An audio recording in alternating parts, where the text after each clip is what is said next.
इस वक्त हम बीजापुर से दंतेवाड़ा जिला में के अरणपुर के लिए निकल चुके हैं। आप देख सकते हैं किस तरीके से ये रास्ता है। 10 जो जवान हैं वो शहीद हुए हैं हमारे नक्सलियों से लोहा लेने के लिए। जो डीआरजी के जो जवान हैं जिनका गठन 2008 में स्पेशल टीम के द्वारा की गई थी कि ये नक्सलियों से लोहा लेंगे, उन्होंने कई जो सफलताएं वो ली है, कई जो नक्सलियों से मात है वो उन्होंने दिया है।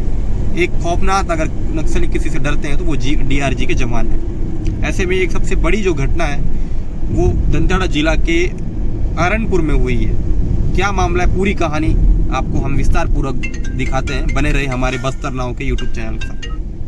मेरे वतन के लोगों, जरा आँख में भर लो पानी, जो शहीद हुए हैं उनकी जरा याद करो कुर्बानी। हे मेरे वतन के लोगों, जरा आँख में भर लो पानी, जो शहीद हुए हैं उनकी जरा याद करो कुर्बानी।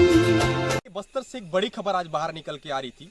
10 जो जवान है डीआरजी के वो शहीद हो गए हैं। खबर दंतेवाड़ा जिले के अरणपुर क्षेत्र का था। सबसे पहले मैं आपको बता दूं, डीआरजी की जो टीम है, डीआरजी को 2008 में जो टीम गठित की गई थी, ये डीआरजी वह टीम है जो नक्सलियों से लोहा लेती है। और नक्सलियों पे अगर भय का माहौल देखा जाए तो वो डीआरजी के थ्रू ही देखा जाता है। कई जो सफलता है वो डीआरजी की टीम के द्वारा मिली है। नक्सलियों को अगर मारने की अगर बात की जाए या फिर बड़ी जो कैजुअलिटी देखी जाती है, जब भी वो एंटी नक्सल ऑपरेशन पे निकलते हैं तो कहीं ना कहीं एक सफलता पुलिस को डीआरजी के द्वारा मिलती है। ऐसे में इस वक्त मैं दंतेवाड़ा जिले के अरणपुर पर मौजूद हूँ, ग्राउंड जीरो में मौजूद हूँ। आप देख सकते हैं ये लगातार अरणपुर का पूरा क्षेत्र है। ये रोड पे आप देख रहे हैं बड़ी सी जो गड्ढा का जो आकार आपको नजर आ रहा होगा और पूरी तरीके से क्षतिग्रस्त हो चुका है। जो परकच्चे हैं वो भी कहीं ना कहीं उखड़ते हुए नजर आ रहे हैं, कई जगहों पे उखड़ गए हैं। ऐसे में आप स्वयं अनुमान लगाइए क्या मंजर रहा होगा, क्या स्थिति रही होगी, क्या हालात रहा होगा। हम आपको बताते हैं कि बीते दिन डीआरजी की जो टुकड़ी है सैकड़ों की तादाद में एंटी नक्सल ऑपरेशन के लिए निकली थी। ऐसे में लगातार जिस तरीके से कल बारिश भी हुई, लगातार अलग अलग इलाकों पे बारिश हुई, क्योंकि मौसम विभाग ने भी अलर्ट कर दिया गया था कि लगातार जो बारिश वो हो रही है और होगी। ऐसे में जो जवान निकले थे एंटी नक्सल ऑपरेशन के लिए निकले थे, उनकी आज वापसी होनी थी। वापसी जब हो रही थी, पिकअप में हो रही थी, कुछ जवान जो थे पिकअप पे आ रहे थे। जब जैसे ही वापसी हो रही थी उसी दरमियान नक्सलियों ने कमांड आईडी यहाँ पे लगाया था, जहाँ पे मैं मौजूद हूँ। अरणपुर पे मौजूद हूँ, ग्राउंड जीरो पे मौजूद हूँ। आप देख सकते हैं वो आईडी फटा। आईडी जब फटा तो जिसके जद में जो जवान है हमारे डीआरजी के, वो देश के लिए, रक्षा के लिए यहाँ पे जो मौजूद रहते हैं, उन जवानों की शहादत हो गई।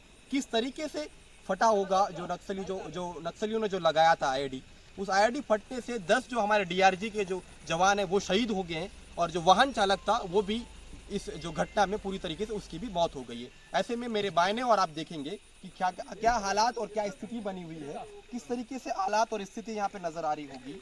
ये आप बोल्डर देख सकते हैं कि क्या स्थिति यहाँ पे है। इस बोल्डर को अब मैं दिखाने की कोशिश करूंगा। आप देख सकते हैं पूरी तरीके से उखड़ चुकी है।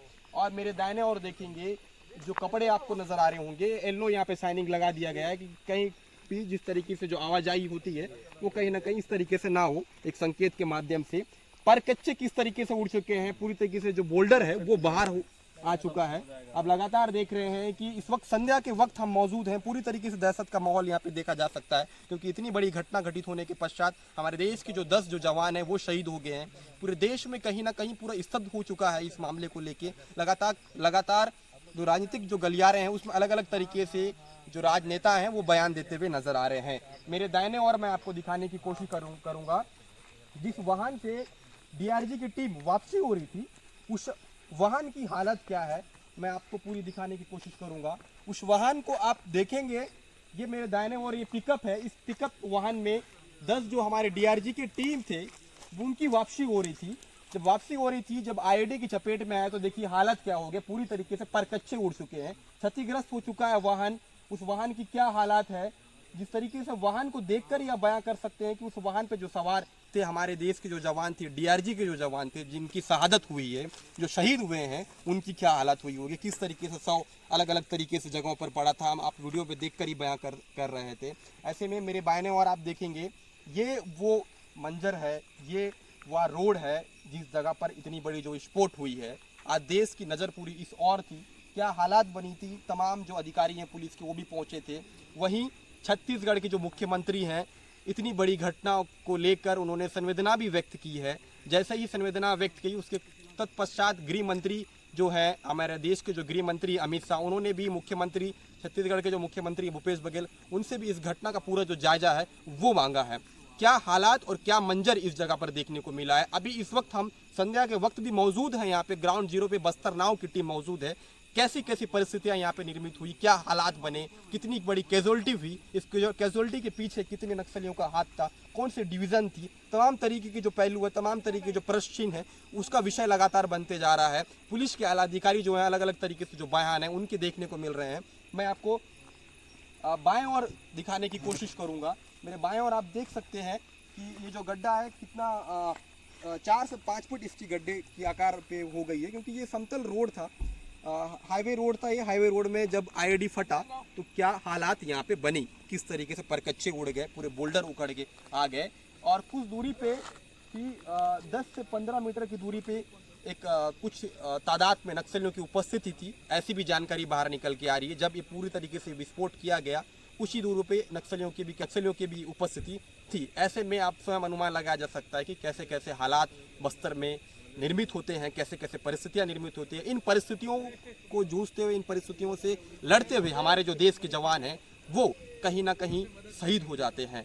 ऐसे में प्रश्न का विषय लगातार बनता है। इन तमाम पहलुओं को लेकर राजनीतिक पार्टियों के जो नेता हैं, पक्ष विपक्ष अलग अलग तरीके से अपनी दलील पेश करती है, लेकिन बस्तर जो है कई वर्षों से नक्सलवाद का दंश झेल रहा है। आखिर इसका खात्मा कब तक हमारे देश के जवान ऐसे ही शहीद होते जाएंगे, ये प्रश्न का विषय है, गंभीर विषय है। इस गंभीर विषय को लेके पूरा देश कहीं ना कहीं चिंता पे डूबा हुआ है।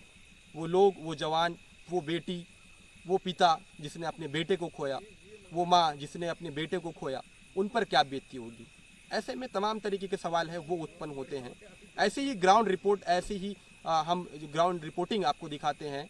हमारे बस्तर नाव यूट्यूब चैनल से बने रहे। अगर हमारी रिपोर्ट अगर आपको पसंद आती है तो लाइक, कमेंट और शेयर कर सकते हैं। ऐसे तमाम रिपोर्ट आपको हम बस्तर नाव के यूट्यूब चैनल पर दिखाते रहेंगे। बस्तर नाव से मैं इतना ही। मैं भरत दुर्गम।